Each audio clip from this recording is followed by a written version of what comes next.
Hola, un gran saludo a todos. Les habla Claudio Rodríguez, director de BaseballJaponés.com, y les doy la más cordial bienvenida al episodio número 132 de La Hora del Béisbol Japonés. Un encuentro semanal para ponerlos al día con la actualidad de los latinos que están activos en la Liga Profesional Japonesa, hablarles de la historia y las curiosidades de la NPB y también responder a las preguntas de nuestros seguidores.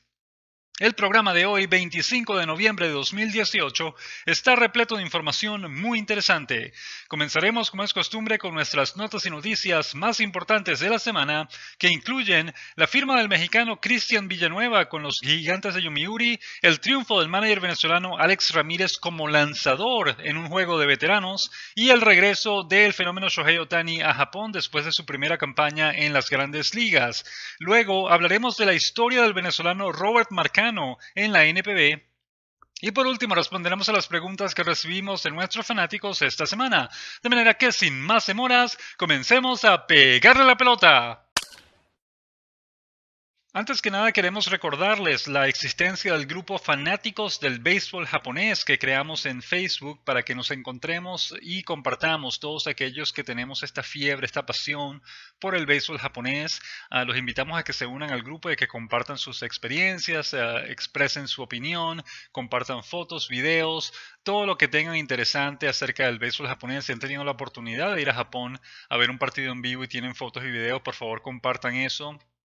Y explíquenos cómo les fue en aquel viaje, si tienen información interesante, artículos, videos, etcétera, acerca de los jugadores del béisbol japonés, de los latinos que están jugando en el béisbol japonés y también de los japoneses que están jugando fuera de Japón, como aquellos que están en las grandes ligas. Esta semana tuvimos algunos miembros nuevos, ya llegamos a 160 en este momento. En nuestro grupo, repetimos, el nombre es Fanáticos del Béisbol Japonés. Está en Facebook y los invitamos a que se unan para que compartan con nosotros todo lo mejor del béisbol japonés. También queremos recordarles algo más, algo importante, que es que el programa de hoy es el penúltimo de este año, del año 2018. Nuestro último programa va a ser el próximo domingo 2 de diciembre. Con eso vamos a cerrar pues la temporada 2018 de la NPB y también de este podcast, La Hora del Béisbol Japonés. Después de eso nos tomaremos unas merecidas vacaciones, un muy necesario descanso que vamos a dedicar también a otros proyectos relacionados a nuestra página baseballjapones.com. Si tenemos el tiempo suficiente, pues queremos agregar más estadísticas, más datos para que puedan verlo en la página. Por ejemplo, los líderes históricos de la NPB en jonrones, carreras empujadas, juegos ganados, etcétera. Esa información la tenemos, pero no hemos tenido el tiempo de agregarla a la página. También queremos agregar los perfiles históricos de varios jugadores, de la mayoría de los jugadores latinos que han pasado por la NPB, que lamentablemente no hemos tenido el tiempo de agregarlos a la página. Recuerden, tenemos nuestra lista de todos los latinos que han jugado en Japón. Tenemos dos listas distintas, una cronológica, donde año por año se mencionan todos los latinos que llegaron a Japón en un año específico, y tenemos una lista separada en la que agrupamos a los peloteros por países. Entonces sabemos todos los latinos de un país en particular que han jugado en Japón, también en orden cronológico. Sin embargo, no tenemos, en algunos casos sí tenemos disponible la información, pero en la mayoría de los casos no tenemos los números históricos de cada uno de esos latinos que han pasado por Japón. De manera que mucha de esa información está disponible, lo que no hemos tenido el tiempo de actualizarla, pero trataremos de hacer eso durante el invierno para que pues tengan más información disponible en nuestra página baseballjapones.com. Recuerden, el programa de hoy va a ser el penúltimo y el programa del próximo domingo 2 de diciembre va a ser el último del año 2018 de esta temporada. Esta es ya la tercera temporada que tenemos con este podcast, La Hora del Béisbol Japonés, y regresaremos entonces el año que viene, el domingo 3 de febrero de 2019. Será nuestro primer podcast del año, ya con el inicio de los entrenamientos primaverales de la NPB de la temporada que viene. Recuerden, los entrenamientos primaverales de la NPB comienzan religiosamente el 1 de febrero de cada año, no importa el día de la semana en que caiga, de manera que sabemos que en aquel caso va a ser viernes. El viernes 1 de febrero del año que viene comenzarán los entrenamientos primaverales y el domingo, 2 días después, ya tendremos nuestro primer podcast del año para pues ya compartir los detalles de cómo ha ido todo en esos primeros días de entrenamientos primaverales. Pasemos ahora entonces a la noticia más importante de la semana, más destacada, que además causó buena discusión entre los fanáticos es la firma del mexicano Cristian Villanueva con los Gigantes de Yomiuri. Es una gran noticia, es una gran oportunidad para Cristian, pero también muchos fanáticos expresaron su decepción porque pensaban que Villanueva ha podido quedarse en las grandes ligas y seguir jugando. Este año jugó de hecho con los Padres de San Diego, le fue bastante bien, conectó 20 jonrones, remolcó 46 carreras, el promedio estuvo bajo, pero 20 jonrones y 46 empujadas son buenos números y el equipo de pronto ha podido desarrollarlo más, convertirlo en titular y darle la oportunidad de que triunfe en las grandes ligas, de manera que ya no continuará. Esto no quiere decir que no pueda regresar a las grandes ligas en el futuro, pero al menos el año que viene estará jugando en Japón y no en las grandes ligas. Se dice que, o los reportes de los medios japoneses, es que el contrato de Villanueva con los Gigantes de Yomiuri es de $2 millones y eso ya incluye un bono por firmar. De manera que no es que son 2 millones más el bono por firmar, sino que el bono ya está incluido en esta cifra total de 2 millones y el contrato es por una temporada. De manera que el respetado periodista norteamericano Ken Rosenthal dijo en su cuenta de Twitter que San Diego había vendido el contrato de Villanueva a Yomiuri. Si ese fue el caso, pues sería interesante saber cuál fue el monto del traspaso. Recuerden, existe en Japón lo que llaman el sistema de traspasos, que es para vender a los jugadores japoneses a los equipos de grandes ligas, y el equipo japonés se queda recibe un pago por ese traspaso.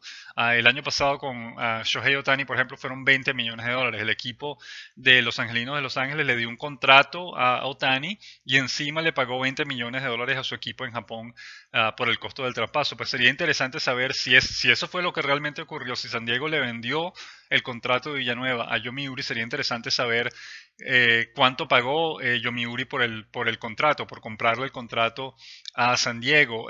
Los medios japoneses simplemente reportaron el monto total del contrato del jugador una vez que firmó con Yomiuri, pero no hablaron de ninguna cifra que Yomiuri haya pagado a los Padres de San Diego, que sería interesante conocer cuánto fue ese monto. Ahora, en una entrevista que le hicieron a Cristian Villanueva, lo vimos esta semana, él mismo explicó que él sí tuvo voz y voto en todo el proceso, no fue que el equipo simplemente lo decidió vender al equipo japonés y no le dijo nada, sino que según Villanueva explicó en su entrevista, las tres partes pues estuvieron en contacto. El equipo de Japón hizo una oferta, el equipo de San Diego habló con Villanueva y le dijo, mira, estamos recibiendo una oferta de Japón, ¿te gustaría aceptarla sí o no? Él lo pensó y terminó diciendo que sí, que quería tomar esa opción y decidió irse a Japón, y por esa razón el equipo de San Diego lo dejó irse. Eso pues está muy bien, por supuesto, que haya tenido la oportunidad de elegir él mismo y que el equipo no lo haya vendido sin que él supiera nada. Ahora, una cosa que nos preocupó un poco, es decir, Villanueva tiene sin duda alguna el talento para triunfar en Japón, para ser uno de los máximos honroneros de la liga, para convertirse en una estrella de inmediato, y no solo para convertirse en una estrella, sino para además quedarse jugando en Japón por varios años más. Sin embargo, lo importante de esta firma, lo que hay que tomar en cuenta de esta gran oportunidad que tiene enfrente de sí Villanueva, es que las cosas, es decir, para que triunfe, él tiene que adaptarse bien a Japón, cosa que es difícil porque estamos hablando de una cultura totalmente distinta, un estilo de juego de béisbol totalmente distinto al que él está acostumbrado. De manera que primero, para que triunfe, no solo hace falta el talento para jugar béisbol, que ya lo tiene.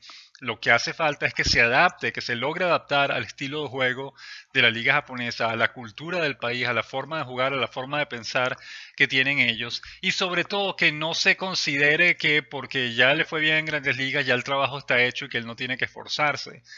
Todo lo contrario, la mejor manera lo mejor que puede hacer cualquier pelotero para triunfar en Japón es llegar a Japón con una mente abierta, llegar a Japón dispuesto a aprender, no con la actitud de que ya yo lo sé todo y vengo aquí a demostrarle a los demás lo que yo puedo hacer, sino llegar a Japón con la confianza de saber que uno sabe jugar béisbol, pero además con la mente abierta para aprender. Déjame ver qué más puedo aprender aquí, qué más puedo aprender que me va a ayudar a mejorar como pelotero, y déjenme poner eso en práctica sobre el terreno para ver qué tal me va. Siempre y cuando él llegue a Japón con esa mente abierta, todo va a estar muy bien. Decíamos que estábamos preocupados porque en esa misma entrevista en la que él explicó que él sí tuvo voz y voto en el proceso de su traspaso a Yomiuri, lo que más nos preocupó es que él dijo esta frase: el béisbol es un negocio. Eso puede tener muchos significados, pero lo que nosotros entendimos de esa entrevista, de esa frase, es que él se está yendo a Japón por el dinero. Porque según lo que entendimos de varios medios y fanáticos que lo comentaron, los 2 millones de dólares que va a cobrar el año que viene con Yomiuri representan, si mal no recordamos, 5 veces el salario que ha estado ganando hasta ahora en las grandes ligas con los Padres de San Diego, cosa que está muy bien. Pero, pero, lo importante de este punto es que él no puede irse a Japón solamente por el dinero, solamente porque va a ganar mucho más dinero del que está ganando en las grandes ligas, porque si él solamente está pensando en el dinero y no está pensando en todos los ajustes que va a tener que hacer para poder adaptarse al béisbol japonés y triunfar allá, entonces se va a estrellar. Y se va a estrellar de una manera grave, porque el riesgo que está tomando en este caso no solamente que se está yendo a Japón, sino que está tomando de entrada un contrato de 2 millones de dólares que es bastante alto. La mayoría de los extranjeros que firman en Japón lo firman por menos de 1 millón, lo firman por 900,000, 700,000, 500,000, a veces 100,000, dependiendo del jugador, dependiendo de qué tanta experiencia ha tenido antes. En este caso, como tiene experiencia en las grandes ligas y le ha ido bien en las grandes ligas, le están pagando más, pero eso de que le están pagando más también significa que los gigantes de Yomiuri le van a estar exigiendo más que al resto de sus jugadores, porque este acaba de llegar a grandes ligas, está bateando bien, pues el equipo espera que lo mínimo que puede hacer es que siga bateando bien en Japón, y si por casualidad no lo llega a hacer, le va a ir muy mal, y le va a ir mal en el sentido de que el equipo Yomiuri es el equipo que menos paciencia tiene en Japón. Después de un mes, si él no está bateando bien, si él no está conectando jonrones, lo van a bajar al equipo menor de Yomiuri para que se ajuste, para que trabajen su mecánica de bateo y lo vuelvan a subir después para ver si tienen el chance de mejorar. Y él tiene que estar preparado para eso, él tiene que estar preparado para el hecho de que es posible de que si le va mal en algún momento lo van a bajar al segundo equipo. Y una vez que lo bajen, tienen que esforzarse a mejorar y tratar de subir lo antes posible. Porque si una vez que lo bajan se ponen con el cuento de que, bueno, a mí no me pueden bajar porque yo soy un jugador de grandes ligas, etcétera, etcétera, pues así no es que funcionan las cosas en Japón. Y si ese es el caso, le va a ir muy mal. Incluso recuerden el ejemplo que tuvimos este mismo año con el cubano Alex Guerrero. Alex Guerrero ganó el título de jonrones de la Liga Central en su primer año en la liga, en el año 2017 con los Dragones de Chunichi. Cuando terminó la temporada, en lugar de renovar con ese equipo, él decidió firmar con los Gigantes de Yomiuri porque le estaban ofreciendo más dinero. Y en ese momento nosotros explicamos el peligro de lo que eso significa, porque Yomiuri es un equipo bien fastidioso en el sentido de que no tiene paciencia, de que está muy desesperado porque uno tenga buenos resultados, y si esos buenos resultados no llegan de inmediato, pues a uno le va a ir mal. ¿Qué pasó entonces con Guerrero? Guerrero comenzó muy bien la temporada, comenzó bateando jonrones, comenzó pegando, empujando carreras, comenzó bateando sobre 300. Pero después de mes y medio empezó a bajar su rendimiento, y cuando empezó a bajar su rendimiento el equipo le dijo que ya te tenemos que bajar al equipo menor para que trabajes en tu mecánica, y ese bajón, esa bajada al equipo menor se convirtió en una ausencia de como 3 meses hasta que finalmente lo volvieron a subir y jugó más o menos bien, y después lo bajaron y después lo volvieron a subir, etcétera. ¿Qué ocurre ahora? Que entonces Yomiuri está contratando a Villanueva para que haga ese trabajo. Eso quiere decir que Guerrero va a tener menos tiempo asegurado en el equipo mayor en su segundo año porque lo firmaron por 2 años. De manera que lo que queremos decir con esto es que Villanueva corre el mismo riesgo. Como le están pagando 2 millones de dólares, como acaba de llegar a las grandes ligas y le fue bien, todo el mundo en Japón, especialmente en el equipo, va a esperar, ok, bueno, demuéstranos cómo es que se hace esto en grandes ligas. Batea 20 jonrones aquí de entrada, ya sin lugar sin tiempo para calentar ni nada. Queremos que de una estés arrojando buenos resultados. Villanueva, por supuesto, tiene el talento para hacerlo. Esperemos que lo logre porque entonces le va a ir muy bien. Pero repetimos, el peligro es que si no lo llega a lograr, o si le pasa como le pasó a Guerrero este año, que comenzó muy bien, pero después de mes y medio empezó a bajar, pues Villanueva va a correr el peligro de que lo bajen al segundo equipo de Yomiuri, y siempre y cuando acepte esa realidad de que, bueno, de vez en cuando es posible que me bajen porque eso es parte del juego, eso es parte de cómo se manejan las cosas aquí en Japón. Siempre y cuando él entienda eso y mejore y después vuelva a subir, pues le va a ir bien. Pero si no lo entiende, si llega a Japón con la actitud de que, bueno, yo soy un grande liga, aquí tienen que aceptar lo que yo hago, tienen que darme tiempo para mejorar. Pues en Japón eso no existe. En las grandes ligas a un jugador estrella, Albert Pujol, le puede estar yendo mal por 2 meses, pero todavía lo mantienen en el equipo grande. En Japón no. En Japón si uno le va mal por 3 semanas ya lo bajan, no importa la estatura, no importa lo laureado que sea el jugador en particular. Así es que se manejan las cosas en Japón. De manera que Villanueva tiene que tener mucho cuidado. Le deseamos por supuesto todo lo mejor. Lo vamos a estar siguiendo día a día con todo lo que haga en el equipo mayor de los Gigantes de Yomiuri, pero de entrada también tenemos que advertir que él está corriendo ese riesgo, especialmente porque le están pagando mucho dinero de entrada y él todavía no ha jugado en Japón. De manera que tanto el equipo como los fanáticos van a estar esperando que desde el primer día él esté conectando jonrones, esté empujando carreras, esté bateando bien. Y si no lo hace, repetimos, va a correr el riesgo de que lo bajen. Así que tiene que ir psicológicamente preparado para esos escenarios, para entender que no es que el equipo no le guste, no es que el equipo le esté perdiendo confianza, sino que así es que se manejan las cosas en Japón, especialmente en ese equipo, el equipo de Yomiuri. De manera que tiene que tener paciencia, tiene que tener mente abierta para entender todo eso, adaptarse lo mejor posible y triunfar. El talento, repetimos, todos sabemos que tiene el talento, de eso no hay duda. El problema es si va a lograr adaptarse o no al béisbol japonés y repetimos, aquí lo estaremos siguiendo día a día la temporada que viene y les estaremos informando de todo lo que haga Villanueva en el béisbol japonés. Hablemos ahora de otra gran noticia simpática que tuvimos esta semana, que fue la victoria del manager venezolano de las Estrellas de Adena, Alex Ramírez, como lanzador en un juego, bueno, no un juego de veteranos, es un juego realmente del Meikyukai. El Meikyukai es una organización sin fines de lucro que funciona, es como un salón de la fama paralelo que existe en Japón. La traducción de Meikyukai es el club de los jugadores extraordinarios, y lo que hace es que reúne a todos los jugadores que han conectado al menos 2000 hits en sus carreras en la NPB, al menos 200 victorias en el caso de los lanzadores abridores y al menos 250 juegos lanzados en el caso de los lanzadores relevistas, de los cerradores. Uno solamente puede entrar al grupo por invitación de los miembros actuales. Y el venezolano Alex Ramírez es el único extranjero que ha bateado 2000 hits en su carrera en la NPB. Por lo tanto, él fue invitado y aceptó la invitación. Él forma parte del Meikyukai a partir del año 2013. Esta es una organización que hace partidos así de veteranos entre los miembros del grupo de exhibición, y ellos todos los fondos que recaudan de esos juegos los donan a distintas organizaciones dentro de Japón. A veces hacen torneos de golf también y ese tipo de cosas. De manera que entonces esta semana, ayer sábado, de hecho 24 de noviembre, se hizo un partido amistoso entre los miembros del Meikyukai. De hecho, en que esos miembros incluyen todavía algunos jugadores que todavía están activos, como Norichika Aoki, que ya tiene 2000 hits entre los Estados Unidos y Japón, y que todavía juega con las golondrinas Yakult. Shinosuke Abe, el que era receptor de los Gigantes de Yomiuri, ahorita lo están utilizando como primera base, también jugó en el partido. Él todavía es un jugador activo, pero también al mismo tiempo vimos a Saharu Oh, por ejemplo, que ya tiene 78 años, y fue un placer, fue impresionante verlo pararse sobre el plato con la misma manera, el mismo estilo que los japoneses llamaban estilo flamingo, porque él se paraba a batear, era un bateador zurdo, se paraba a batear sobre el plato con la pierna derecha alzada en el aire, y él se podía quedar por lo menos 10 segundos en esa posición hasta que llegaba el lanzamiento para hacerle swing, y por lo general siempre conectaba un jonrón. De manera que incluso con 78 años todavía lo vemos en suficiente forma física como para poder ponerse un uniforme, correr y tratar de batear la pelota. De manera que eso fue fantástico. Otro lujo de ese juego fue que vimos a Hideo Nomo y Hiroki Kuroda, fueron los abridores por cada uno de los equipos, y Nomo, uno de los fanáticos nos lo hizo y se vio en la foto, la panza que tiene Nomo es increíble, ha engordado bastante.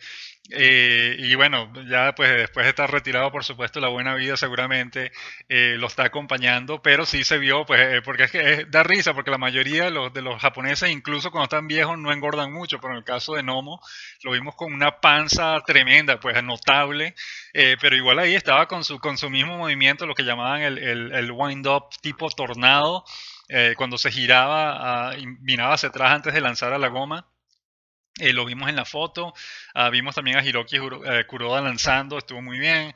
Y en este caso, pues Alex Ramírez, que repetimos, forma parte de este grupo desde el año 2013, entró como lanzador relevista en la apertura del séptimo episodio con el marcador empatado 5-5 y ya había un out en la pizarra, retiró al primer bateador que enfrentó con un rolotazo a segunda, al segundo le permitió un doble y al tercero lo retiró con un elevado al jardín central, de manera que retiró la entrada sin permitir carreras, lanzó 2 tercios y después en el cierre de esa misma entrada su equipo ganó y terminó él siendo el lanzador ganador. Y lo entrevistaron al final del partido y Ramírez dijo que bueno, que siempre había sido su sueño subirse a un montículo y trabajar como lanzador al menos por winning. Y que él lo hizo en Venezuela aparentemente, no tuvo el chance de hacerlo en los pocos años que estuvo en Grandes Ligas porque era jardinero, y estando en Japón pues nunca lo hizo, siempre estuvo como bateador, de manera que estaba muy alegre de que le hayan dado la oportunidad de lanzar sobre el montículo y que bueno, además terminó siendo el lanzador ganador del partido, de manera que fue una gran noche para él. Fue bien simpático, bien chistoso ver esas fotos y la experiencia de cómo le fue en ese partido.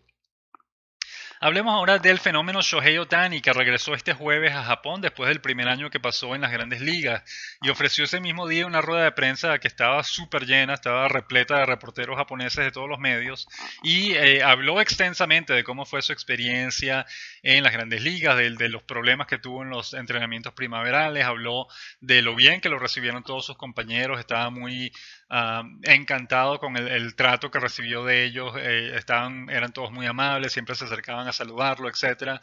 Habló especialmente de Mike Trout, de su compañero de equipo, y dice, mira, de todos los jugadores con los que jugué, el que me dejó una mejor impresión fue Trout, no solo porque es uno de los mejores, él dice, bueno, de los mejores jugadores de béisbol, él está ahí arriba en el top, es el primero. Pero dice, no solo como jugador de béisbol, también es una gran persona, y eso le causó una gran impresión, le dejó una impresión positiva. Otra cosa importante que dijo, que es que se sorprendió de lo meticulosos, de la gran preparación que tienen los jugadores de Grandes Ligas. Y eso es mucho decir porque en Japón se entrena bastante, pero probablemente lo que quiso decir o a lo que se refería es que en las Grandes Ligas se practica mucho con un objetivo específico, es decir, quiero trabajar en batear pelotas adentro o quiero trabajar en batear la pelota hacia el lado contrario del campo, etcétera, etcétera. Ese tipo de ejercicios específicos para tratar de superar o corregir un problema que uno tiene o para tratar de mejorar algo que en lo que uno está trabajando. En Japón se entrena mucho, pero por lo general no se entrena con ese objetivo. Se entrena por entrenar, se entrena por sudar y por demostrar que uno se está esforzando, pero realmente no hay no hay objetivos claros detrás de ese entrenamiento, simplemente se está entrenando por sudar y por demostrar que uno se está esforzando, pero no porque uno está trabajando específicamente en algo que quiere mejorar. Y él notó eso como la gran diferencia, dijo que le sorprendió y que hay cosas que él no había pensado en las que tenía que trabajar, que una vez que llegó allá se dio cuenta de que, bueno, sí tengo que dedicarle más tiempo a estos aspectos específicos de mi juego que no me he preocupado por desarrollar.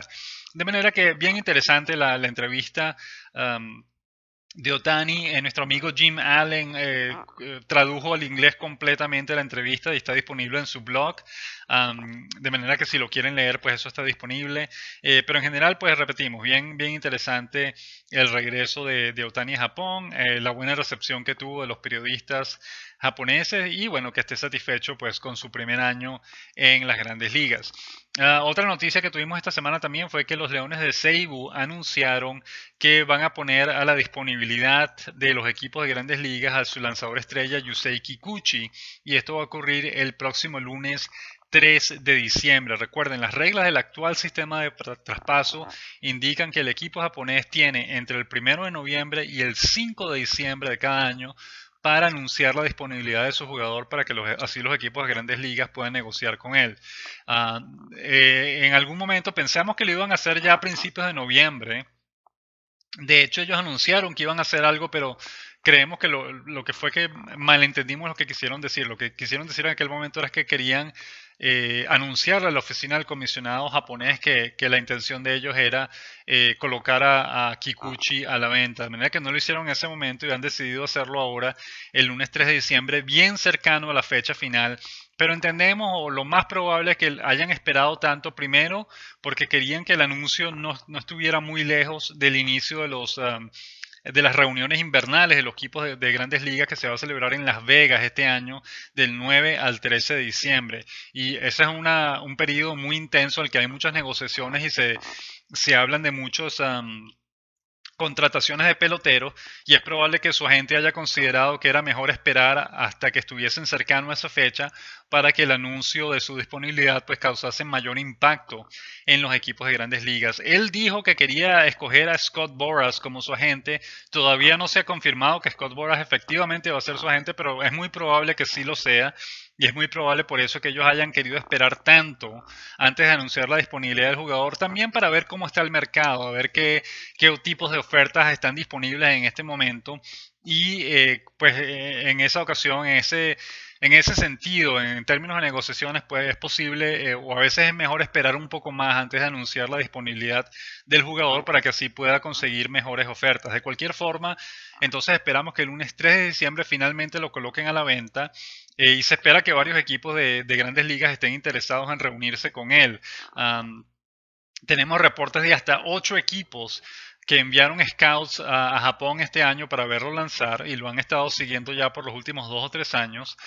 De manera que, bueno, estaremos esperando a ver qué ocurre una vez que anuncien la disponibilidad de Kikuchi, a ver cuál equipo de las grandes ligas va a estar interesado en firmarlo. Ahora, si Scott Boras de verdad es su agente, es muy probable que veamos un contrato grande que termine siendo de 50 millones, 60 millones, del monto que sea, pero considerando pues cómo es, qué buen negociador es Scott Boras y que va a haber equipos grandes como los Yankees, los Medias Rojas de Boston, los Gigantes de San Francisco, etcétera, los Dodgers de Los Ángeles van a estar interesados en él, pues hay que esperar a ver qué tipo de contrato le consigue Boras a Kikuchi. Pero recuerden, ya también lo anunciamos en una columna anterior en nuestra página beisboljaponés.com, que los equipos de grandes ligas tienen que evitar romper la alcancía por Kikuchi porque el riesgo de que le vaya mal es grande, de manera que tienen que tener cuidado. No, no estamos diciendo que no lo contraten, hay que contratarlo, un muchacho bueno que tiene talento y que puede ayudar a cualquier equipo de grandes ligas, pero hay que saber contratarlo de una manera segura, digamos, una manera lógica. Es decir, no hay que irse, no hay que tirar la casa por la ventana y querer darle un contrato de 70 millones de entrada, porque eso le va a dar mucha presión, y especialmente si va a jugar con los Yankees, por ejemplo, un equipo que también tiene poca paciencia a la hora de esperar buenos resultados de sus jugadores, pues le va a ir mal. Lo mejor es que firme, digamos, con San Diego, sería un buen destino para él, o Seattle incluso, sería un buen destino para él, un contrato de quizás 5 millones al año, algo así. Eso es más que suficiente para que él le vaya bien y pueda aportar. Si le dan un contrato de 15 millones al año por 3 años, algo así, eso puede que no le vaya bien y le va a causar mucha presión a sí mismo. Ya veremos qué ocurre, entonces estaremos pendientes también de eso, de lo que ocurra con Yusei Kikuchi. Hablemos ahora también de los premios de la NPB que se entregan este martes. El martes 27 de noviembre es la gala anual de premios a la NPB. Ese día se van a anunciar los ganadores del premio al jugador más valioso de cada liga, los ganadores del premio al novato del año de cada liga y los miembros del equipo ideal de cada liga. Estaremos los favoritos, lo que todos esperan que ganen los premios son Yoshihiro Maru por la Liga Central y Jotaka Yamakawa por la Liga del Pacífico. Estamos hablando de los jugadores más valiosos. Los novatos del año se espera que sean Katsuki Azuma, el lanzador de las Estrellas de Dena, que ganó como 15 partidos esta temporada, y el jardinero Kazuki Tanaka de las Águilas de Rakuten. También se esperan que sean claramente los ganadores de los novatos del año. Y en lo que se refiere a la novena ideal, al equipo ideal de cada liga, se espera en la Liga Central que Dayan Viciedo, sea el cubano Dayan Viciedo, sea elegido como el mejor primera base, como el primera base integrante de ese equipo ideal de la Liga Central. Y en la Liga del Pacífico se espera que el cubano Alfredo Despaine sea elegido como bateador designado, de manera que estamos cruzando los dedos para poder celebrar esos dos triunfos este martes, que anuncien a Dayan Viciedo como el mejor primera base en la Liga Central y Alfredo Despaine como el mejor bateador designado de la Liga del Pacífico. Estaremos muy pendientes de eso. Este martes ya publicaremos la noticia pues con los resultados de la votación y a ver, confirmar quiénes fueron los que ganaron los premios a los jugadores más valiosos esta temporada y también a los novatos del año. Finalmente también queríamos mencionar que el próximo 2 de diciembre es un día clave. Normalmente el 2 de diciembre de cada año es la fecha en la que los equipos, la fecha máxima en que los equipos de la NPB tienen que anunciar o tienen que publicar su lista de jugadores reservados. Es decir, son los jugadores que ellos todavía no han firmado un contrato nuevo, pero que ellos los quieren mantener sobre la mesa porque su plan es firmarlos, es renovarlos para el año que viene. Eso quiere decir que al mismo tiempo, ese día los equipos tienen que publicar la lista de los jugadores no reservados, es decir, los jugadores que tienen planeados dejar en libertad.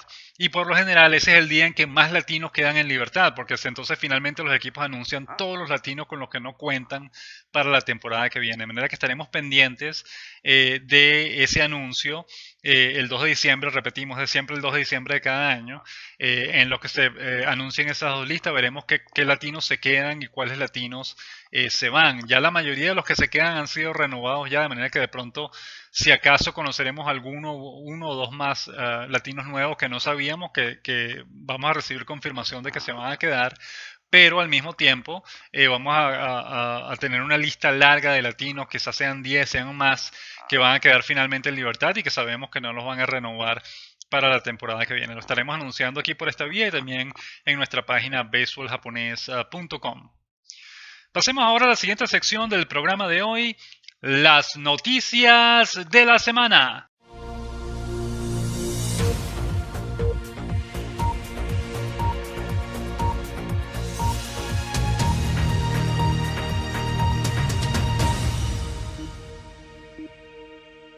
Nuestra semana comenzó el lunes 19 de noviembre con nuestra columna El bate del samurái, en la que hablamos de lo que nos dejó la serie entre Japón y el combinado de estrellas de las grandes ligas, que recuerden ganó Japón con un contundente marcador de 5 victorias a 1 y fue la tercera victoria en total que tiene Japón en contra en estos encuentros ante los combinados de estrellas de las grandes ligas. Pero lo más importante que nos dejó esa serie es que el éxito que está cosechando la selección japonesa, porque recuerden, fue la selección japonesa contra el combinado de estrellas de las grandes ligas, lo más importante que nos dejó el encuentro, la edición 2018 de ese encuentro, es que el éxito que obtuvo el equipo samurái y la selección japonesa no es casual, no es una cosa que de pronto tuvieron suerte este año y ganaron la mayoría de los partidos. No, se trata de los frutos que está cosechando el equipo de un proyecto que nació en el año 2013 y que ha venido mejorando año tras año. Y es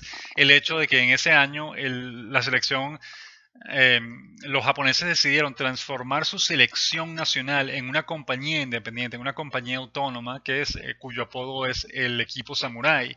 Esto es un equipo que juega, que está activo constantemente, que juega partidos amistosos una o dos veces al año, cada año, que participa en torneos internacionales, que está constantemente vendiendo sus artículos, sus gorras, sus franelas, etcétera, para apoyar a la selección nacional. De manera que es un proyecto que le está dando buenos resultados deportivos porque el equipo está constantemente activo, está constantemente jugando y eso les permite tener más experiencia, estar mejor preparados cuando llegan torneos internacionales como el Clásico Mundial de Béisbol o el torneo Premier 12.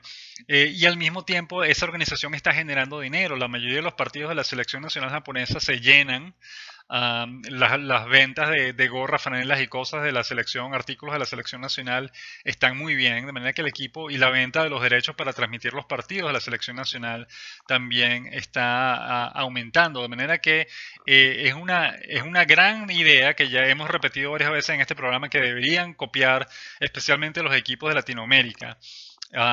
Y segundo, que está arrojando los resultados que ellos esperaban. El equipo está jugando mejor, está teniendo victorias importantes como esta que obtuvo en esta serie ante las estrellas de grandes ligas. De manera que básicamente eso fue lo más importante que nos dejó esa serie de este año, la confirmación de que el proyecto del equipo japonés está funcionando. El martes 20 de noviembre la noticia del día fue que el manager de los halcones de SoftBank, Kimiyasu Kudo, ganó el premio Matsutaru Shoriki por tercera vez. El premio Matsutaru Shoriki es un premio que se otorga cada año en Japón a la persona o institución que más contribuyó al desarrollo del béisbol japonés ese año en particular.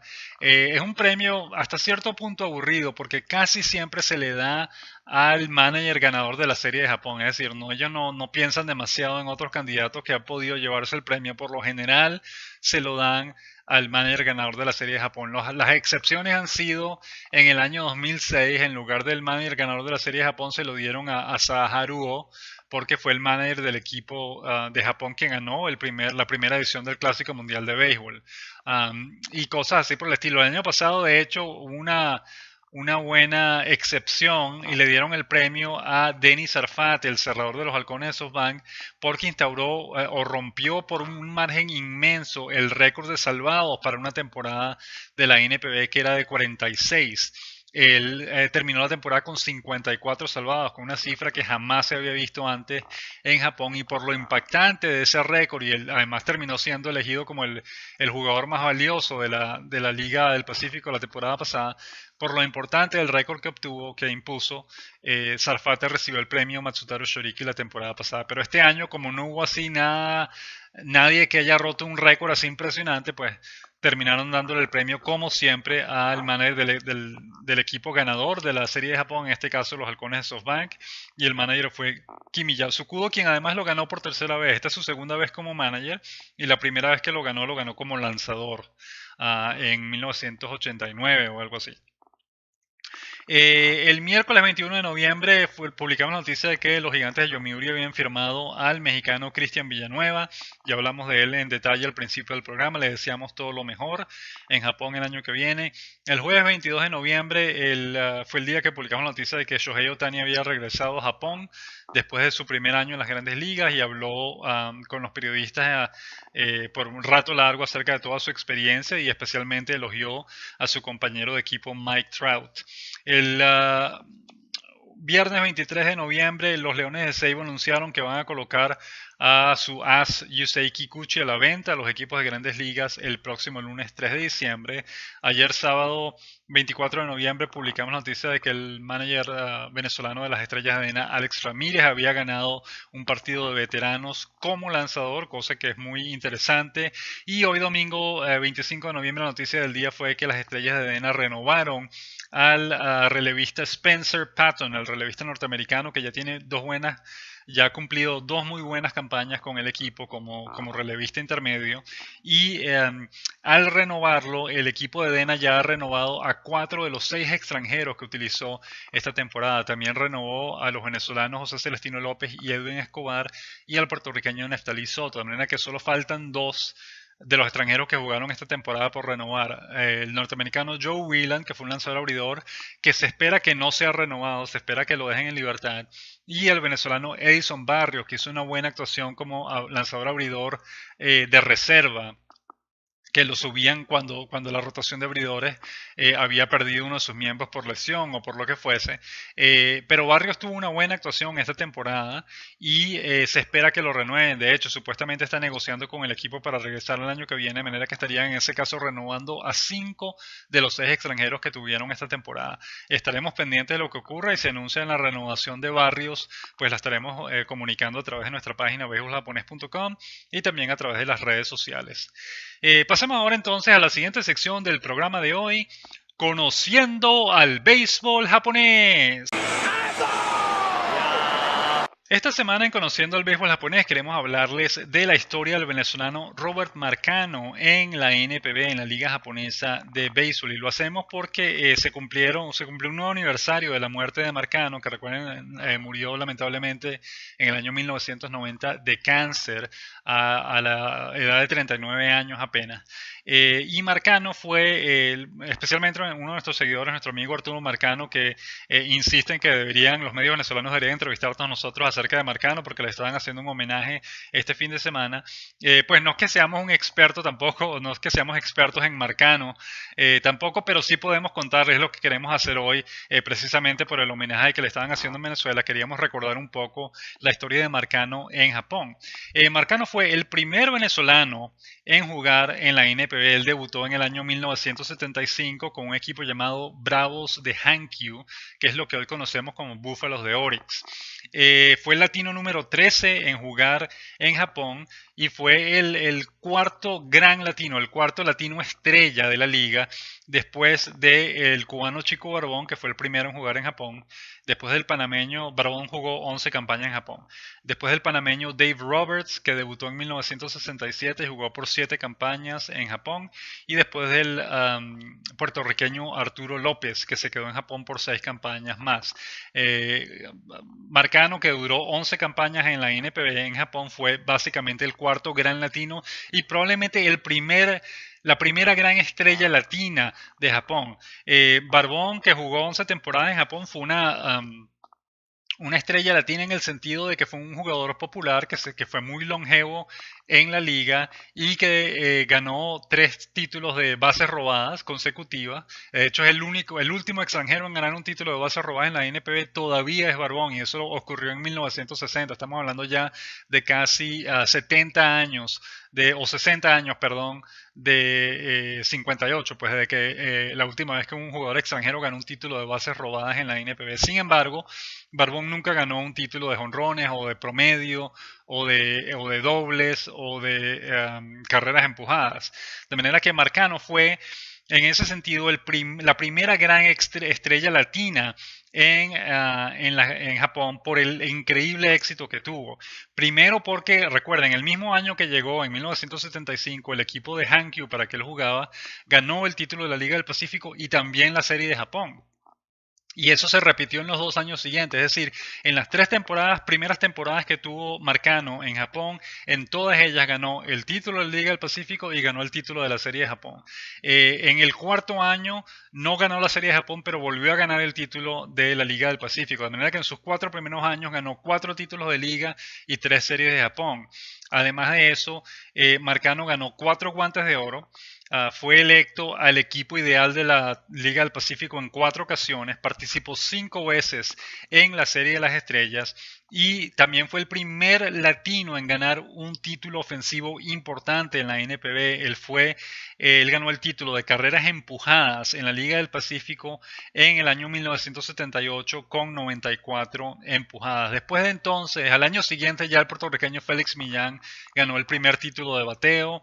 Y el primer título de jonrones lo ganó, si mal no recordamos, Luis Ponce, creo que fue Luis Ponce, y después de Luis Ponce fue el cubano Orestes de Estrada. De manera que en muchos sentidos, Marcano fue un pionero para los latinos en la NPB. Fue la primera gran estrella latina que jugó en la NPB, fue el primer venezolano en jugar en la NPB.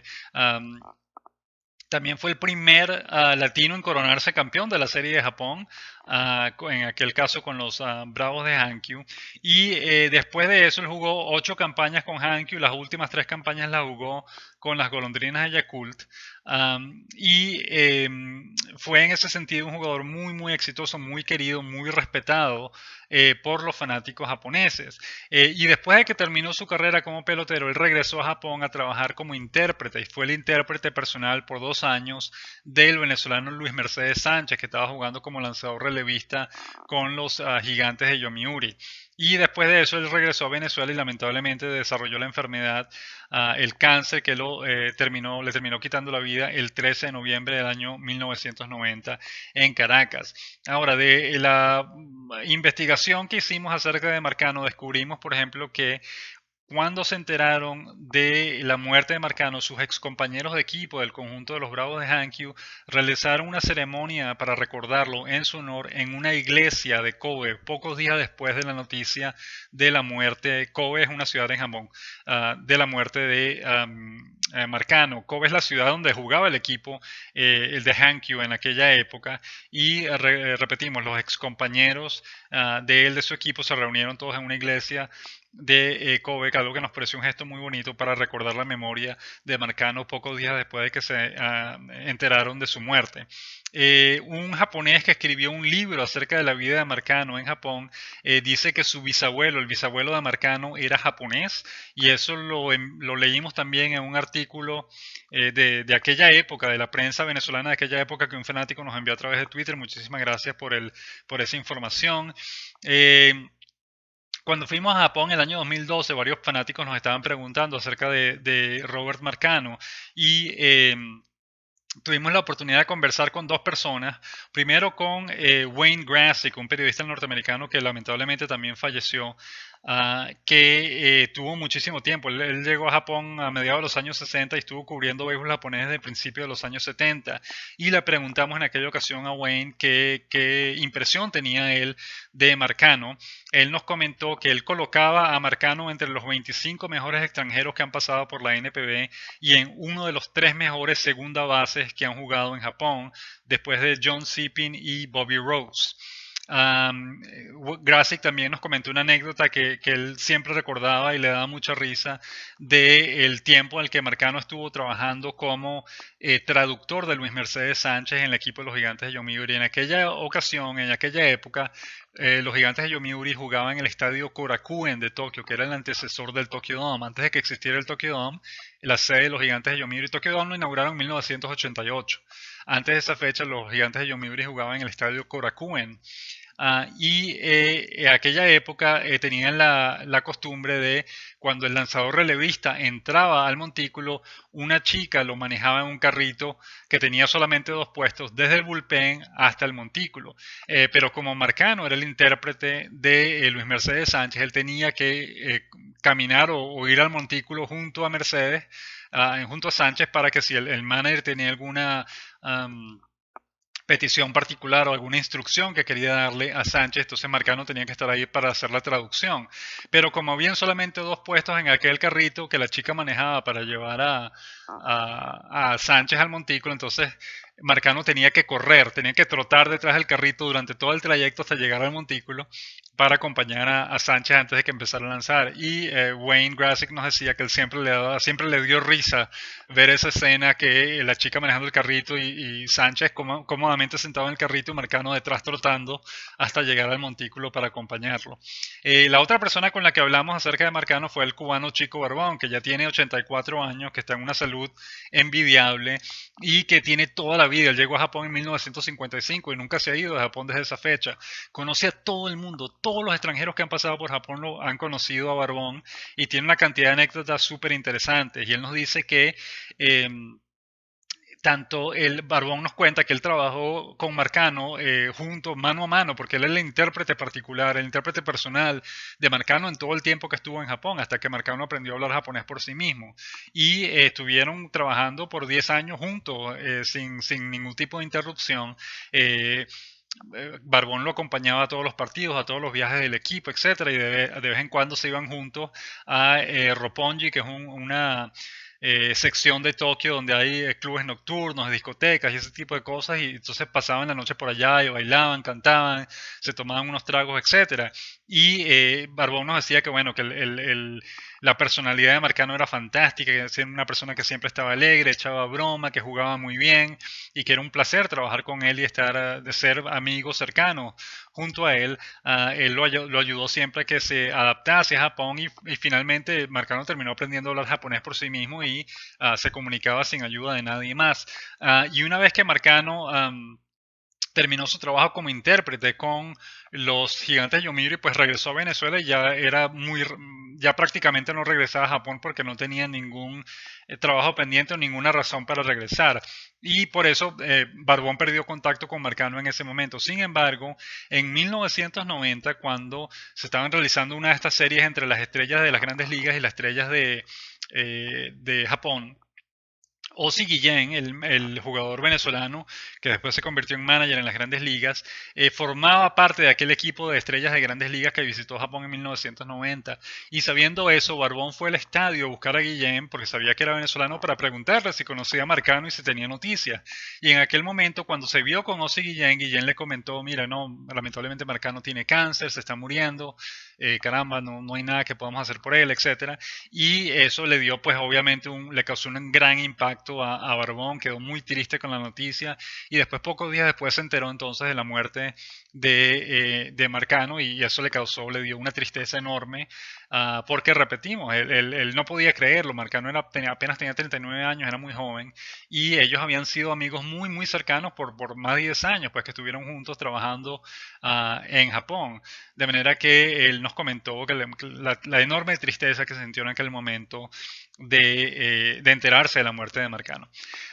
Esto es básicamente la información que tenemos acerca. Lamentablemente no tuvimos la oportunidad de verlo jugar, ¿no?, en vivo en aquel momento, de entrevistarlo en Japón en aquel momento, como sí hemos tenido la oportunidad estos últimos años de hacer con otros jugadores. Pero de lo que hemos hablado, de la información que hemos escuchado de otras personas allá en Japón y lo que hemos leído, pues esta fue básicamente la historia y el paso de Robert Marcano por Japón, y ya que los fanáticos pues lo estaban pidiendo, quisimos compartir esta información con todos ustedes en el programa de hoy. Pasemos entonces a la sección final del programa de hoy, las preguntas de la semana. 監督、よろしくお願いいたします。はい、どういたします。まずはオファーをされた時の気持ちを教えてください。 Esta semana, como siempre, recibimos varias preguntas y comentarios muy interesantes de nuestros fanáticos a través de las distintas redes sociales. Comencemos con Marcos Grunfeld vía Twitter, quien pregunta: ¿la gente de béisbol japonés vive en Venezuela? No, Marcos, vivimos en Toronto, pero siempre estamos disponibles. Si quieren hacernos una entrevista o algo, pues nos podemos conectar a hablar por teléfono, conectar por Skype o cualquier otro medio para conversarse si lo quieren. La cuenta En Deportes vía Twitter dice: dos ex Grandes Ligas lanzando. Si fuera sin Latinoamérica, qué buen espectáculo se lograría. Estamos hablando del partido de veteranos que se jugó ayer en Japón y que los lanzadores abridores fueron Hiroki Kuroda y Hideo Nomo. Estamos de acuerdo, sería fantástico ver partidos de veteranos allá en Latinoamérica también. La cuenta Carzán 2000 vía Twitter dice: con unos kilitos de más. Hideo Nomo, estamos totalmente de acuerdo. La panza que se le vio a Nomo en esa foto fue increíble. Realmente pues ha ganado peso sin duda alguna. Arturo Marcano vía Twitter dice: sería interesante que los medios venezolanos entrevistaran a béisbol japonés sobre las historias de Robert Marcano en Japón. No hay nadie más que sepa de ese béisbol que Claudio. Pues muchísimas gracias, Arturo, como siempre, por el apoyo y por la promoción que siempre nos hace a nosotros y nuestro trabajo. Muchísimas gracias. Jason Koskri, nuestro amigo del diario Japan Times de Japón, vía Twitter dice: estoy interesado en saber cómo se ajusta Cristian Villanueva al béisbol japonés el año que viene.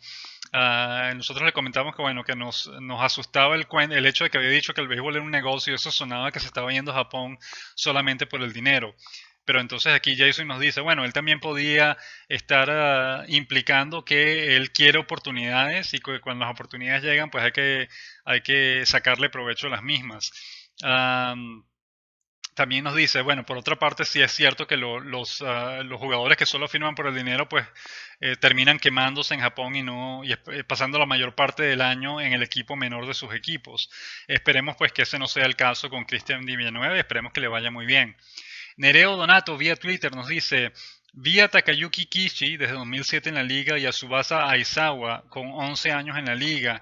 Estamos hablando del equipo de Japón, de la selección japonesa que enfrentó a las estrellas de las grandes ligas la semana pasada. Y nos dice, tengo una pregunta, ¿alguno de los dos tiene chance de jugar en las grandes ligas o no convencieron como para tener alguna oportunidad en Estados Unidos? Gracias por la pregunta, Nereo. Kishi, él firmó un contrato de 4 años con las Águilas de Rakuten después de declararse agente libre a nivel nacional en 2016, de manera que Kishi no se va a poder ir a las grandes ligas sino hasta el año 2021, de manera que en este momento no hay chance de que eso ocurra.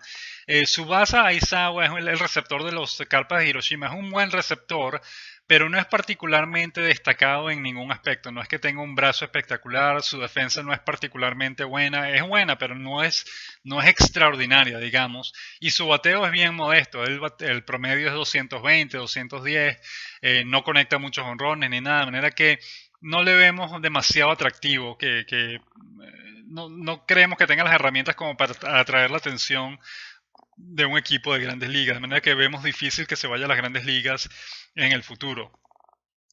Nereo Donato nos dice también, está bueno que la serie entre Japón y las estrellas de las grandes ligas sea cada 4 años, pues nos parece bien, sería un buen periodo de tiempo para hacerla. Ojalá que si lo eligen, otra vez Nereo Donato nos dice, ojalá que si lo eligen logre hacer buenas campañas en Estados Unidos. Estamos hablando de Yusei Kikuchi. Dice, después hay factores tanto familiares, es casado, como deportivos que influyen en su potencial campaña en las grandes ligas. Pues así es, vamos a ver qué tal a Leo Kikuchi en las grandes ligas el año que viene. Finalmente, Nereo Donato nos pregunta, me queda una duda, ¿el trofeo de la Liga Central de 1950? Sí lo hay. Quedó en la empresa de Shochiku, pasó a Dena, está en Kioto, aparece que algunos lados el equipo jugó en esa ciudad, o se lo dieron a la liga o se perdió. Es una buena pregunta, Nereo. No tenemos la respuesta, no sabemos qué ocurrió. Sabemos que el equipo de Shochiku Robins se fusionó con las Estrellas de Dena. Bueno, en aquel momento el equipo se llamaba Ballenas de Taiyo en 1953. De manera que en teoría el equipo de Dena debería conservar ese trofeo, pero no lo sabemos. Realmente no tenemos idea. Trataremos de averiguarlo y lo anunciaremos en su momento. Rodo Gutiérrez vía Twitter nos dice, ¿por qué irse a Japón tan joven, teniendo todo por delante en las grandes ligas? Esto es en relación a la firma del mexicano Cristian Villanueva con los Gigantes de Yomiuri. Pues es una buena pregunta. Normalmente, Rodo, la razón por la que la mayoría de los jugadores que están en ligas menores o que están en las grandes ligas pero no tienen puestos fijos, la razón por la cual la mayoría de estos jugadores se van a Japón es porque en Japón les garantizan la titularidad, cosa que no les garantizan en las grandes ligas, y bueno, también porque en Japón ganan un poco más de dinero del que están ganando en las grandes ligas en esos puestos en lo que están. Esa suele ser la razón principal y es posible que en este caso haya ocurrido algo similar. Es posible que el equipo de Yomiuri le haya dicho, mira, te garantizamos la titularidad en la tercera base, en la segunda, en la que sea, y vas a ser nuestro cuarto bate y te estamos pagando $2 millones al año para que hagas eso. Pues es probable que le haya dicho, mira, me ofrecen la titularidad, me están pagando mejor, no hay duda alguna, vámonos para Japón. Hay que ver, realmente no lo sabemos. Luis Vargas, vía Twitter, nos dice, grandísimo bateador, viva Jalisco y los... perdona si no pronunciamos esto bien, no sé si sabemos si es zapatíos o tapatíos, pero de cualquier manera, pues lo mejor, le deseamos la mejor de las suertes a Cristian Villanueva. Ramiro Ruiz Cota vía Twitter dice, Efraín Navarro no ha firmado con Hanshin. Team México Béisbol, la cuenta del equipo de México, anunció esto hace una semana. El equipo, Ramiro, gracias por tu pregunta. El equipo de Hanshin todavía no ha anunciado la renovación de Navarro. Es probable que lo mantengan en el equipo. Es probable que eso que anunció hace unas semanas atrás el equipo de México sea verdad, pero al menos hasta ahora el equipo de Hanshin todavía no lo ha confirmado. Esperemos que lo hagan pronto y cuando lo hagan lo estaremos anunciando, pero hasta el momento el equipo no ha dicho nada. Ginoblis vía Twitter nos dice, ¿es cierto que los Gigantes de Yomiuri compraron a los Padres de Santiago el tercera base mexicano Cristian Villanueva? Este verano batió 20 jonrones y se vio bien en grandes ligas. Sí, Ginoblis, es cierto, ya sabemos que Villanueva firmó con Yomiuri. Kiyomi, que es una japonesa que habla español, vía Twitter, nos dice, me alegro mucho, esto es en relación a la renovación del venezolano Edwin Escobar con las Estrellas de Dena. Jesús Gastelum vía Facebook nos dice, creo que la Liga Mexicana del Pacífico ya tiene mejor infraestructura que Japón. Pues no sabemos si es mejor o no, pero sin duda alguna la Liga Mexicana del Pacífico tiene unos estadios fantásticos y son estadios de grandes ligas, especialmente los nuevos. Por las imágenes que hemos visto son estadios maravillosos y en cierto sentido tienes razón, Jesús, son mejores estadios que los que Japón, porque la mayoría de los estadios japoneses a esta altura son todos viejos, son todos estadios que datan de el final de los 80 o principios de los 90. Los únicos dos estadios nuevos que hay en Japón en este momento son el estadio de los Carpas de Hiroshima, que es muy bonito, que lo inauguraron en 2009, y el estadio de las Águilas de Rakuten, que es un equipo de expansión que comenzó a jugar, que jugó su primera temporada en 2005. Esos son los dos estadios más nuevos de Japón en este momento. El resto de los estadios, y el Sapporo Dome, el estadio de los luchadores Nippon Ham, que fue inaugurado en 2001 y fue construido, de hecho, para el Mundial de Fútbol de 2002. Esos son los tres estadios más nuevos de Japón. El resto de los estadios, el Nagoya Dome, el Tokyo Dome, el Seibu Dome, todos estos estadios tienen ya 30, 40 años de existencia, de manera que en ese sentido pues, sí tienes razón, están viejos. Renny Martin vía Facebook dice, ¿qué capacidad tiene ese estadio? El estadio Sosa Marín de Chiba, 30.000 espectadores, Remy. J. Francisco Díaz vía Facebook dice, qué mal por los Padres de San Diego no establecer a Villanueva para hacerlo figura. Pues estamos de acuerdo, eso es un debate que tiene buenos argumentos en ambos lados. Irse a Japón tiene sus cosas buenas y sus cosas malas. Haberse quedado en grandes ligas también tenía sus cosas buenas y sus cosas malas. De manera que ha podido irse por cualquiera de los dos caminos, pero Villanueva pues decidió irse a Japón. Luis, a través de la sección de comentarios de nuestra página beisboljaponés.com, dice: me dio gusto seguir la serie entre Japón y el equipo de Grandes Ligas y que ganara el equipo Samurai. Gracias, Luis, por el comentario, por seguir la serie. Luis Vargas, a través de la sección de comentarios de beisboljaponés.com, nos dice: ayer, escuchando el podcast con regularidad y puntualmente, disfrutamos de los fanáticos del béisbol japonés. Escuché apesadumbrado la no renovación de Arquímedes Caminero, el cerrador de los Gigantes de Yomiuri, por el simple hecho de su lesión. Es sintomática la maldición de los latinos que juegan en ese equipo. Podría hablar de otros casos de maldiciones, a ejemplo la del Bambino, la Cabra y otros prados beisbolísticos estadounidenses. Pues en Japón no se acostumbra mucho lo de las maldiciones, pero sí se dice, por ejemplo, que existe la maldición del coronel Sanders, que es el coronel del Kentucky Fried Chicken, del pollo frito de Kentucky. Porque en el año 1985, cuando Hanshin ganó el único título de la Serie de Japón que todavía tiene en su historia, nunca más ha podido ganar ese título, los fanáticos de Osaka enloquecieron con la victoria del equipo, saltaron a celebrar la calle y parece que había una estatua del coronel Sanders enfrente de un Kentucky Fried Chicken que había, una tienda de Kentucky Fried Chicken que había en Osaka, y los fanáticos en su celebración, en su locura, tumbaron la estatua del coronel Sanders y la tiraron a un río que estaba justo enfrente. Y desde entonces, pues el equipo nunca más ha vuelto a ganar y se dice que existe la maldición del coronel Sanders, y por esa razón los Tigres de Hanshin no han vuelto a ganar. Pero en realidad, pues no. Al menos la prensa japonesa no habla mucho de esa maldición. Los medios norteamericanos sí les encanta hablar de ese tipo de cosas, pero en Japón como que no le prestan demasiada atención.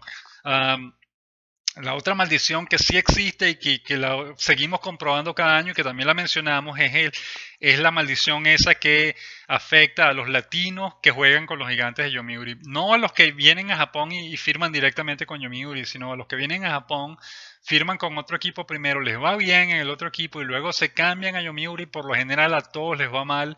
El único que se ha salvado de esa maldición es el venezolano Alex Ramírez, que jugando con Yomiuri de hecho le fue mejor que jugando con su equipo anterior.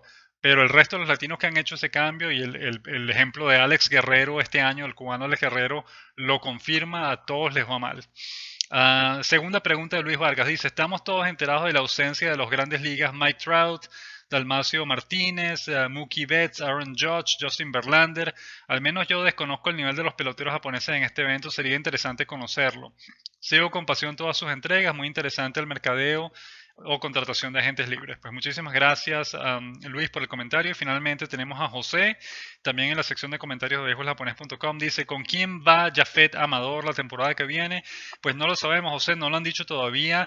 El equipo de Rakuten, que es el equipo para el que ha jugado por los últimos 3 años, no ha dicho nada de que lo va a dejar en libertad, ni tampoco ha dicho nada de que lo va a renovar, de manera que en este momento no sabemos. Al parecer, Jafet Amador dijo recientemente en una entrevista en México que él tiene ofertas para regresar a Japón, pero no conocemos cuáles son los equipos que estarían interesados en él. De cualquier forma, en algún momento lo anunciarán, así que estaremos pendientes de qué ocurre con él.